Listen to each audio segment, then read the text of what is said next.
Assalamualaikum warahmatullahi wabarakatuh. Video saya kali ini akan membaca sebuah artikel dengan judul yang sangat menarik menurut saya. Itu judulnya Kitab Lagaligo Bukan Karya Sastra Orang Bugis. Nah, menarik bukan? Ya, kenapa? Karena selama ini kita ketahui bahwa Ilagaligo adalah karya sastra Bugis. Begitu yang disebutkan ketika ada pementasan Ilagaligo, ketika orang diskusi tentang Ilagaligo. Itu semuanya mengatakan bahwa, bukan semuanya, hampir semua mengatakan bahwa Ilagaligo itu adalah karya sastra Bugis. Tapi tulisan ini berbeda. Judulnya Kitab Lagaligo Bukan Karya Sastra Orang Bugis. Oke, kali ini saya akan cuman membacakan isi dari tulisan ini. Ini saya temukan di Google ya. Nanti linknya ada di deskripsi. Oke, langsung saja saya bacakan. Kitab Lagaligo Bukan Karya Sastra Orang Bugis. Kritik pedas yang dilontarkan penulis buku Gurita Cikias, George Adi Condro dalam makalahnya yang berjudul Terlalu Bugis Sentris, Kurang Prancis. Atas klaim orang Bugis terhadap Kitab Lagaligo seperti termuat dalam buku The Bugis karya Christian Pelras patut dipertimbangkan oleh orang-orang Luwu atau Bija Toluwu. Selama ini orang Luwu selalu berada dalam bayang-bayang suku Bugis. Sebagian besar Bija Toluwu telah latah mengakui bahwa mereka adalah suku Bugis. Padahal dalam kesehariannya mereka menggunakan bahasa Tae sebagai ciri khas kesukuan orang Luwu. Berikut dua kutipan dari makalahnya tersebut yang patut direnungkan. 1. Dari pengamatan di Tanah Luwu dan wawancara dengan sejumlah informan kunci, cukup jelaslah bagi saya bahwa orang Luwu atau Toluwu, penduduk asli ketiga kabupaten X Kerajaan Luwu, Luwu Utara dan Luwu Timur, merupakan kelompok etnolinguistik atau suku tersendiri dan bukan subetnis Bugis. Bahasanya, bahasa Tae lebih dekat ke bahasa Toraja daripada ke bahasa Bugis. Itu yang pertama. Kemudian yang kedua, klaim Bugis atas Luwu yang dicoba dilegitimasi oleh Pelras dengan mengklaim Lagaligo sebagai karya sastra Bugis, sama absurdnya seandainya orang Jawa mengklaim Mahabharata dan Ramayana sebagai karya sastra Jawa. Wow. Atau sama absurdnya seperti kalau orang Jerman mengklaim Horneros sebagai karya sastra Jerman kuno dan tidak mengakuinya sebagai karya Yunani kuno. Makanya lebih tepat kalau dikatakan bahwa Ilagaligo menjadi landasan filosofis karya-karya sastra Bugis dan suku-suku lain di Sulawesi Selatan dan Barat. Ternyata George Adi Condro bukan orang pertama yang berpendapat demikian. Hampir seperempat abad silam, Andi Zainal Abidin, guru besar Fakultas Hukum Unhas, telah mengungkap hal tersebut dalam beberapa tulisannya yang kembali dikutip George Adi Condro dalam makalah tersebut di atas. Mohon dikoreksi kalau penyebutan dari George Adi Condro ini salah ya. Ya, karena tulisannya George, kemudian Adit, kemudian Condro. Jadi saya baca George Adi Condro. Kemudian lanjut. Banyak bukti. Saya sendiri justru penasaran dengan kitab Lagaligo yang diklaim sebagai karya sastra Bugis. Saya mengembangkan sebuah pertanyaan. Bagaimana mungkin kitab Lagaligo itu dikatakan karya sastra Bugis, sementara pemerannya adalah Raja-Raja Luwu, penutur rumpun bahasa Tae? Saya pun berinisiatif mencari tahu melalui search Google. Jawaban pertama saya temukan dari pernyataan Muhammad Salim, salah seorang penerjemah Surya Lagaligo, bahwa kitab tersebut berbahasa Proto-Bugis atau Bugis kuno, bercampur bahasa Sanskerta. Dan menurutnya hanya tersisa kurang lebih 100 orang saja di Sulawesi Selatan yang mengerti bahasa tersebut. Makanya Muhammad Salim butuh 5 tahun 3 bulan untuk menyelesaikan terjemahan yang seluruhnya berjumlah 300.000 baris yang terbagi dalam 36 bab itu. Dari pernyataan Salim itu kita dapat mengembangkan logika. Kalau kitab tersebut berbahasa Bugis, tentu dia hanya butuh waktu sebulan untuk menyelesaikan terjemahannya.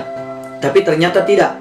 Salim yang berdarah Bugis dan lancar berbahasa Bugis ternyata butuh waktu lama dan kesulitan menerjemahkan kitab tersebut. Tapi saya tetap menggarisbawahi frasa Proto-Bugis plus Sanskerta yang dikatakan oleh Muhammad Salim. Saya coba telusuri melalui Genesis bahasa Austronesia.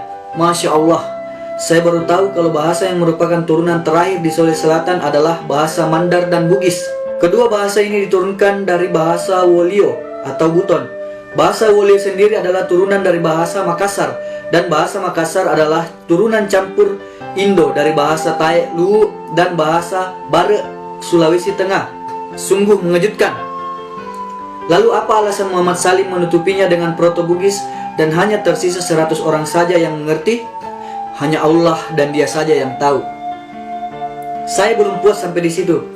Saya berpikir bahwa untuk benar-benar memastikan kitab Lagaligo itu bukan berbahasa Bugis, tapi berbahasa lain dan dari tempat asli di mana para pemeran dan episodenya berlangsung, yang harus saya lakukan adalah melihat langsung kitab tersebut ke perpustakaan Leiden, Belanda. Jelas, suatu hal yang belum mampu saya lakukan, mengingat keterbatasan saya dalam hal finansial dan kapasitas keilmuan. Tapi entah kenapa, seperti ada suara yang berbisik di telinga saya untuk mencari keterangan dari para pemerhati Lagaligo di luar negeri. Dalam benak mereka, orang luar itu tentu pernah menulis hal-hal terkait kitab tersebut, dan mereka tentu akan lebih objektif, semata hanya untuk pengembangan keilmuan, dan tidak ada tendensi dan pengaruh subjektivitas kesukuan. Toh mereka bukan orang Sulsel.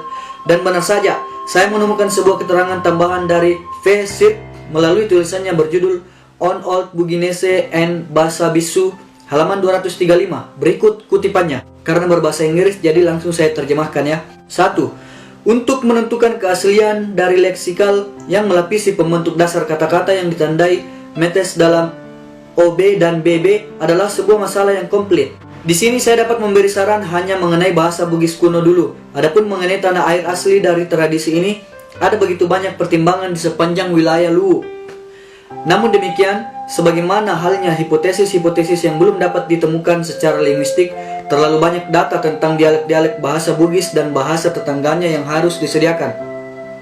Kendati demikian, kelihatannya telah ada batas pemisah yang jelas dari lapisan bahasa Bugis kuno dengan bahasa-bahasa di Sulawesi Tengah dan Sulawesi bagian timur. Yang kedua, di samping itu, jangan lupa bahwa standar linguistik asli dari prosa Bugis lebih dulu ada daripada catatan langka metes tentang dialek-dialek Bugis. Mengakhiri keletahan. Kutipan Vesir di atas cukup menggambarkan kepada kita bahwa orang luar pun sudah tahu di mana tempat asli dari kitab Lagaligo itu dilahirkan. Berikut bahasa yang digunakan dalam kitab Lagaligo tersebut. Jelas bukan bahasa Bugis, tapi bahasa Luwu alias bahasa Tae yang belum diketahui dialek apa. Jadi, tunggu apa lagi? Saya sendiri tetap berkomitmen untuk mengumpulkan data demi data untuk pembuktian tersebut. Dan insya Allah komitmen saya tidak akan padam, walaupun ada di antara kita sekalian Bijatolu bertanya-tanya, apa perlunya? Membuat identitas sebagai suku tersendiri akan menguntungkan orang Luwu ke depan, khususnya dalam bidang pariwisata. Saat ini, dunia sedang melek mata akan keagungan Surya Lagaligo yang lebih panjang daripada kisah Mahabharata dan Ramayana. Dari India, mereka sedang mencari-cari dari manakah asal-muasal kitab yang hebat itu.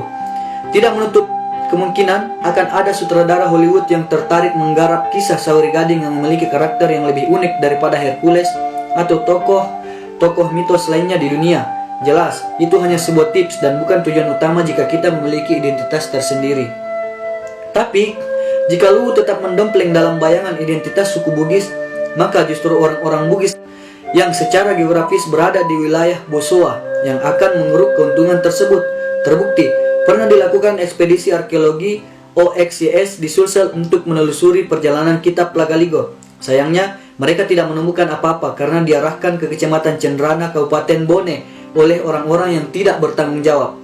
Terakhir, tak lupa peran penting 4 pemerintahan di Kabupaten Luwu, Kota Palopo, Luwu Utara, dan Luwu Timur. 2 hal mendesak yang sebaiknya segera dilakukan untuk penyelamatan identitas kesukuan ini, yaitu 1. Mengirim putra dan putri Luwu ke perpustakaan Leiden Belanda yang punya kapasitas keilmuan untuk melakukan translasi, transliterasi, dan dokumentasi Surya Lagaligo. Yang kedua, mengembalikan Luwu dalam kondisi original atau keasliannya, minimal dalam berbahasa. Sungguh pilu hati ini melihat begitu latah dan bangganya orang Luwu di Kota Palopo disebut sebagai orang Bugis. Sehingga slogan berbahasa Bugis pun tertera di mana-mana. Wanuo mepatuo na aiwai alena todopuli temalara. Ini sejak tahun 1946 tanda tanya. Saudenrai, Sauketai, dan lain-lain.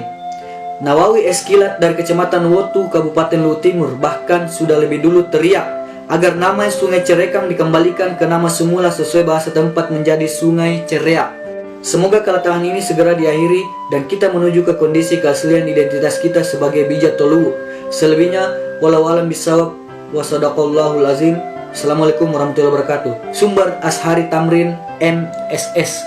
Ya, jadi artikel ini sangat menarik untuk dikaji sebenarnya, dan saya juga agak kaget membacanya karena selama ini Ila Galigo itu dikatakan bahwa karya sastra terpanjang di dunia.